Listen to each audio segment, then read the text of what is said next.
आज हम प्रश्नावली 4.3 कक्षा 9वीं गणित चैप्टर 2 चरों वाले रैखिक समीकरण का प्रश्न चौथा करेंगे।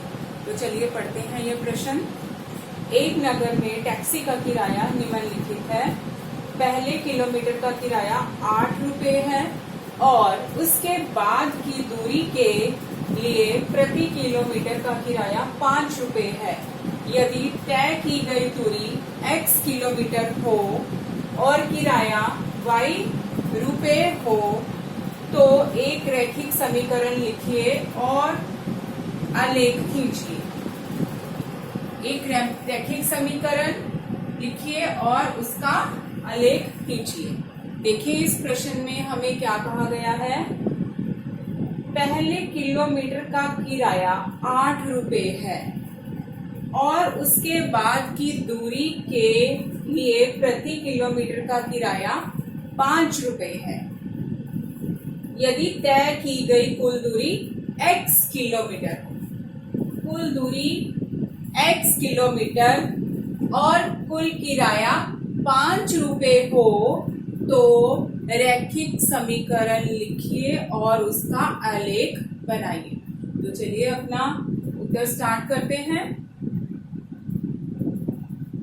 पहले हम देखते हैं कि इसमें हमें कुल दूरी कितना कहा है। कुल दूरी, कुल तय की गई दूरी x किलोमीटर, किलोमीटर को हम km लिख रहे हैं। यह हमें प्रश्न में दिया गया है कि उसने टैक्सी ने कुल दूरी कितनी तय की है x किलोमीटर और किराया, कुल किराया जो टैक्सी ने लिया कितना लिया y रुपए। अब यह दो हमारे पास चर आ गए x और y। फिर ये कह रहे हैं पहले किलोमीटर का किराया 8 रुपए है। पहले किलोमीटर का किराया 8 रुपए है और उसके बाद की दूरी के लिए प्रति किलोमीटर का किराया 5 रुपए है। टोटल दूरी देखिए। पहले टोटल दूरी हमने तय की है x। अब इस x को हम दो भागों में बांटेंगे। दो भागों में किसके लिए? एक तो पहले किलोमीटर के लिए, केवल पहला किलोमीटर। यह हमने अगर 1 किलोमीटर मान लिया, यह टोटल दूरी है हमारे पास x किलोमीटर। 1 किलोमीटर को हमने अलग कर दिया। 1 किलोमीटर को अलग क्यों किया? क्योंकि पहले किलोमीटर का किराया इन्होंने कहा हुआ है x है, सॉरी 8 है। पहले किलोमीटर का किराया 8 है और यह कह रहे हैं कि जो बाकी की दूरी है, बाकी की दूरी के लिए प्रति किलोमीटर का किराया 5 है। अब x किलोमीटर में से अगर 1 किलोमीटर की दूरी को हमने अलग कर दिया तो बाकी का कितना रह गया दूरी? x minus 1 kilometre. कुल x किलोमीटर था, x में से 1 अलग किया। 1 ही क्यों अलग किया? क्योंकि इन्होंने पहले किलोमीटर यानी कि पहला 1 किलोमीटर की दूरी का किराया कहा है 8 रुपए है। ये दो पार्ट में बंट गया। अब हमारे पास कुल दूरी है x और कुल किराया कितना है y। लेकिन ये क्या कह रहे हैं कि पहले किलोमीटर के लिए 8 रुपए लगे। पहले किलोमीटर के लिए 8 रुपए लगे और जो बाकी की दूरी रह गई, बाकी की दूरी कितनी रह गई? x minus 1। अगर बाकी की बची हुई दूरी के लिए प्रति किलोमीटर की दर से 5 रुपए ले रहे हैं तो कुल कितना लेंगे? x माइनस 1 गुना 5 और यह हमें दिया हुआ है कुल किराया y। पहले किलोमीटर के लिए 8, बाकी के लिए, बाकी कितना भी किलोमीटर हो, अगर बाकी 2 किलोमीटर है तो 5 गुना 2, 5 गुना 2 10। अगर बाकी 3 किलोमीटर है तो 5 गुना 3 15। हमें नहीं मालूम कितना है, हमने कितना मान लिया उसको। टोटल x था, 1 अलग करके बाकी कितना रह गया? x minus 1। तो x माइनस 1 के लिए कुल किराया कितना आ गया? x माइनस 1 गुना 5। यह आ गया इसके लिए किराया। और जो पहले किलोमीटर का किराया था वो कितना है 8 रुपए। तो इनका टोटल किराया, कुल किराया कितना कह रहे हैं वो y। तो यहाँ से इसको हम सॉल्व कर लेते हैं। 8 जमा 5 को x के साथ 5x माइनस 5 बराबर है y। तो ये समीकरण बन जाएगा 5x 8 माइनस 5, 8 माइनस 5 यानी कि जमा का 3। यह हमारे पास बन गया रैखिक समीकरण। रैखिक समीकरण हमने लिखना था, रैखिक समीकरण हमने लिख लिया। अब और क्या लिखना है, और उसका आलेख खींचिए। अब इसका आलेख खींचेंगे। इसका आलेख वैसे ही खींचना है जैसे हमने पहले 3 प्रश्न में खींचा है। उसमें x का अलग अलग मान रखते जाएंगे और y हम निकालते जाएंगे। तो हम आलेख खींचते हैं इसका। x का अलग अलग मान रखेंगे, कोई भी 2 या 3 मान रख लेते हैं और हम क्या निकालते जाएंगे, y निकालते जाएंगे। अब हमारे पास जो समीकरण है वो बना हुआ है 5x जमा 3 और कहा हुआ है कि आसान बनाने के लिए जो हमारे पास एक अकेला चर रह जाता है उसको लेफ्ट हैंड साइड यानी कि बाई तरफ लिख दीजिए। जो बाकी समीकरण, बाकी जो बच गया है चर जिसके साथ कुछ गुना जमा घटा हो रहा है उसको दाई तरफ लिख दीजिए। अब क्या करना है, अब हम x और y के लिए टेबल बना लेते हैं और छोटी से छोटी वैल्यू कोशिश करते हैं इसमें रखने की। आप 2 या 3 को वैल्यूज रख सकते हैं, हम रख रहे हैं इसमें 2 वैल्यूज, 3 वैल्यूज रख लेते हैं। 0 1 2, 0 1 2 हमने 3 वैल्यूज रख दी। अब इसमें रखते जाएंगे, x की जगह पे रखते जाएंगे और y निकालते जाएंगे। जब x 0 है, जब x 0 है तो y कितना आ जाएगा 3। यह हल करना समझाया गया है इससे पहले वाली वीडियोस में जिसमें हमने प्रश्न 1 और 2 3 किया था। अब इसमें 1 रखेंगे, 5 को 1 के साथ गुना करेंगे, 5 जमा 3 8। फिर x की जगह पे हम x का क्या मान रख रहे हैं 2।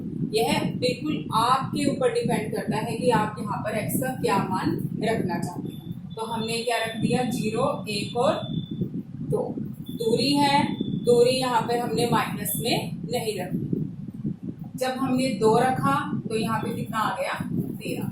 5 को 2 के साथ गुना किया तो 10 जमा 3 13। अब इसका हम क्या बनाते हैं, इसका आलेख। तो सभी जो है वो पहले ही क्वाड्रेंट में आ रहा है, तो पहले क्वाड्रेंट के लिए ले लेते हैं। यहाँ पे फर्स्ट ही मान लेते हैं, ये 0 0 रहता है।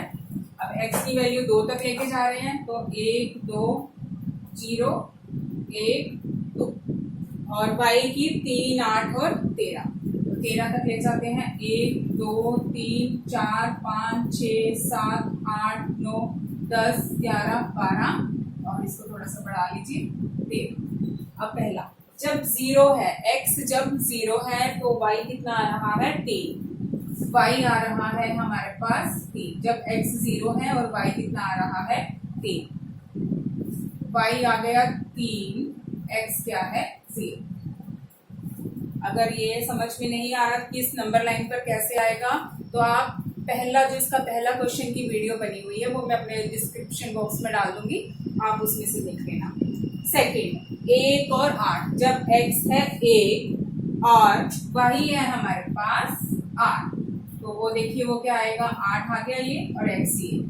इसको आगे बढ़ाते जाइए डैश में और 1 को भी हमने आगे बढ़ाते जाना है जहां पर ये दोनों पॉइंट्स मिल रही हैं, x का 1 और y का 8। x का 1 y का 8 ये हमारे पास आ गया दूसरा पॉइंट, x का 1 और y का 8। फिर उसके बाद जब x 2 है, जब x 2 है तो y कितना है 13। जब x 2 है y हमारे पास है 13 तो यह बनेगा ये पॉइंट। आपने ग्राफ पेपर पर सुंदर सुंदर बनाना है, पेंसिल और अपने स्केल का यूज करना। 13 जब हमारे पास है y 13 और x क्या था यहाँ पे रखना ऐसे ही है x और y की फॉर्म में। अब ये 3 पॉइंट्स बन रहे हैं 1 2 और 3, ठीक है। अब देखिए जब x किलोमीटर था तो 3 आ गया, जब x हमारे पास 0 किलोमीटर था तो 3 आ गया, जब x 1 तो 8, जब x 2 तो y कितना आ गया 13। यह हमारे पास नंबर लाइन एक नंबर लाइन पर बनाया गया है और इन तीनों पॉइंट्स को जब हम मिलाएंगे तो क्या आ जाएगा, एक लाइन की इक्वेशन आ जाएगी। और ये लाइन की इक्वेशन कौन सी होगी, ये लाइन की इक्वेशन होगी हमारे पास जिसको हमने सॉल्व करके ये 3 पॉइंट्स निकाले हैं। ये 3 कौन से पॉइंट्स निकाले हैं, इसको सॉल्व करके निकाले हैं, यानी कि ये लाइन की इक्वेशन होगी y बराबर है 5x जमा 3। तो ये इसका आलेख भी खींचना था, आलेख भी खींच दिया और हमारे पास जो हमने समीकरण बनाना था समीकरण भी बना दिया। तो यह हो गया हमारा प्रश्न चौथा 4.3 कक्षा 9वीं का। अब हम करते हैं अगला क्वेश्चन। चलिए प्रश्न 5 देखते हैं। प्रश्न 5 में हमें दिया गया है निम्नलिखित आलेखों में से प्रत्येक आलेख के लिए दिए गए विकल्पों से सही समीकरण का चयन कीजिए। यहाँ पे हमारे पास इसमें 2 आलेख बने हुए हैं और प्रत्येक आलेख के नीचे 4 रैखिक समीकरण दिए गए हैं, लेकिन इन 4 रैखिक समीकरण में से केवल एक ही रैखिक समीकरण जो है वो इस आलेख के लिए है। ऐसे ही एक और आलेख दिया गया है, इसके नीचे भी 4 आलेख, इसके नीचे भी 4 जो है वो रैखिक समीकरण दिए हुए हैं और हमने क्या बताना है, इन चारों रैखिक समीकरण में से कौन सा रैखिक समीकरण इस बनाए गए आलेख के लिए है। तो पहला आलेख देखते हैं, बहुत आसान है ये।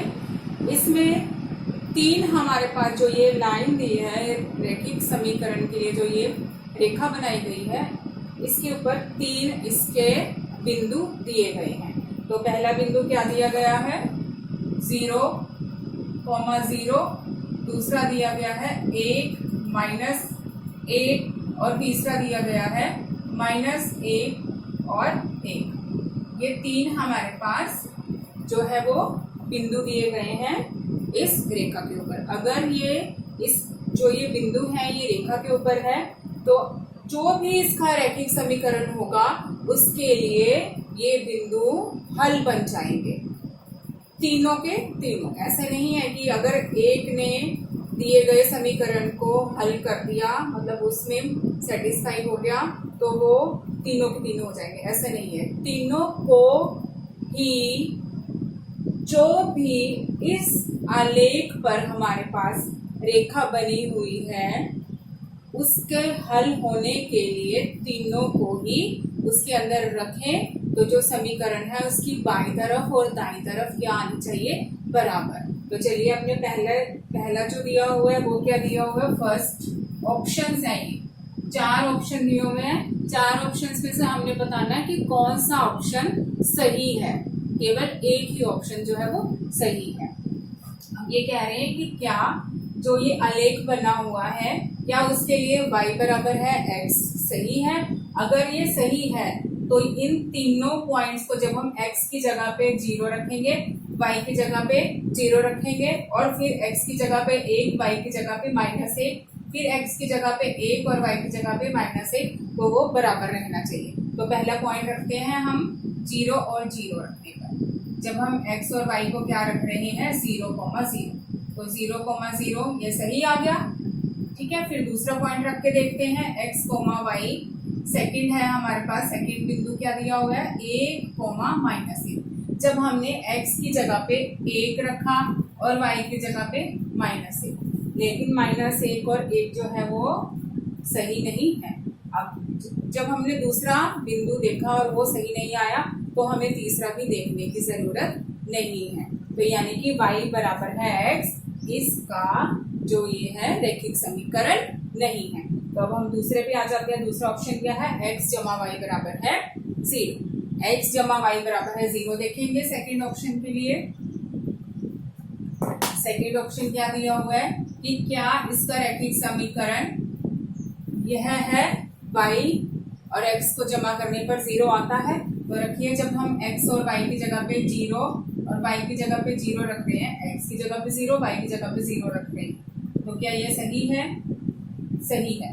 पहला पॉइंट रखने पर, पहला बिंदु रखने पर यह सही आ गया। x और y को 0,0 रखने पर यह सही आ गया। अब हम x, y को रख के देखते हैं 1 और -1। जब हम x की जगह पे 1 रख रहे हैं और y की जगह पे -1 रख रहे हैं, तो बराबर क्या आना चाहिए? 0 आना चाहिए। रख के देखिए, जमा और घटा, माइनस हो गया, 1 और 1 कट गया, जमा का 1 घटा का 1 कट गया, 0 बराबर है 0। तो यह भी क्या आ गया? सही आ गया। यानी कि फर्स्ट वाला 0,0 भी इस समीकरण को सेटिस्फाई कर गया और 1, -1 भी। अब तीसरा पॉइंट रह गया है। अगर तीसरा पॉइंट करेगा तभी जो यह रैखिक समीकरण है इस आलेख का होगा। अब तीसरा पॉइंट रख के देखते हैं। तीसरा हमारे पास दिया हुआ है पॉइंट x, y बराबर है -1, -1। तो यहाँ पे रखिए x की जगह पे -1 और y की जगह पे 1। -1 जमा 1 हो गया, ये फिर प्लस का 1 और माइनस का 1 कट गया, तो यह भी क्या हो गया? हमारे पास सही आ गया। यानी कि जो ये तीनों पॉइंट थे वो इस दिए गए समीकरण x, y बराबर है 0 को सेटिस्फाई कर गए। तो ये इसके हल हो गए। तो ये जो है, जो हमारे पास रैखिक समीकरण है वो कौन सा है? ये। तो इसके बाद हमें ये दोनों चेक करने की जरूरत नहीं है। लेकिन अगर आप चेक करना चाहते हैं तो आप करके देखिए, क्योंकि बाय चांस यहाँ पे ये सेकंड नंबर पे दिया हुआ था, अगर ये 4th नंबर पे होता तो आपको तीनों चेक करने पड़ते। ठीक है, तो ये सेकंड नंबर पे है, इसके बाद आपको ये दोनों चेक करने की जरूरत नहीं है। यही इसका रैखिक समीकरण बन गया। इसी तरह आप हम जो सेकंड पार्ट इसका दिया हुआ है, एक और आलेख दिया हुआ है, यह आलेख दिया हुआ है। इसमें क्या है? -1, 3 बिंदु हैं, -1, 3, 0, 2, 1, 2 बिंदु हो गए, और तीसरा है 2,0। ऐसा कुछ नहीं है कि आपने पहले ये रखना है या ये रखना है। ये 3 है, तीनों में से आप कोई भी पहले, दूसरे, तीसरे नंबर पर रख सकते हैं। तो अपने पास जो फर्स्ट रैखिक समीकरण ये कह रहे हैं कि क्या यह इसका हो सकता है। तो देखिए यहाँ पे x और y की वैल्यू पुट कीजिए। अगर पुट करने पर, इसमें रखने पर दाईं तरफ और बाईं तरफ दोनों बराबर आ जाती हैं, तो ये तीनों पॉइंट रखने पर बराबर आ जाती हैं, तो जो ये रैखिक समीकरण होगा इस आलेख का होगा। तो करके देखते हैं। सेकंड पार्ट में भी रखिए। फर्स्ट ऑप्शन है इसमें y बराबर है x जमा 2। पहला पॉइंट है -1 और 3। तो y की जगह पे क्या रखना है? y की जगह पे हमने रखना है 3, x की जगह पे -1 जमा 2। 3 बराबर है +- निशान बड़ी रकम का, बड़ी रकम 2 है, उसके आगे जमा है, 2 में से 1 घटा कर दीजिए 1, जो कि बराबर नहीं है। यानी कि जो पहला वाला है वो इसका पहला ही पॉइंट रखा, -1 और 3, वो उसको सेटिस्फाई नहीं किया, यानी कि ऑप्शन क्या होगा? गलत होगा। तो अब हम दूसरा पॉइंट रख के देख लेते हैं। दूसरा जो है हमारे पास ऑप्शन क्या है?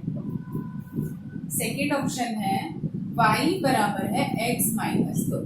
तो रख के देखिए, सेम वैसे ही x और y की वैल्यू, x की वैल्यू हम रखेंगे यहाँ पर -1 और y की रखेंगे 3। y की रखिए 3 वैल्यू, y की हमने 3 रखी और x की रखी हमने 2।